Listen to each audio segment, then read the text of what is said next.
শুকাতে দিয়েছে। এগুলো অবশ্য ঢাকা আছে মশারি দিয়ে, মাছি বা অন্যান্য পোকামাকড় যেন বসতে না পারে। এই যে দেখুন, যদি একটা একটা করে দেখাই, এই যে আরেকটা, এই যে বড় থালাতে আরেকটা যদি দেখাই, এই যে এগুলো সবগুলোই আমার আম্মা বানিয়েছে। আমতা বানাতে খুব আগ্রহী এবং ভালোই পারে আম্মু।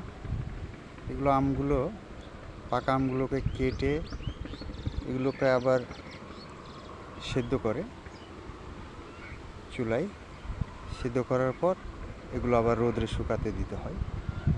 4-5 দিন ধরে রোদে শুকালে এগুলো শক্ত হয়ে যায়।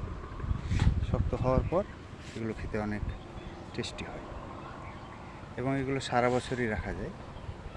নর্মালি যদি ফ্রিজে বয়মে করে রাখা যায় তাহলে থাকবে, নর্মালে না রাখলেও হবে।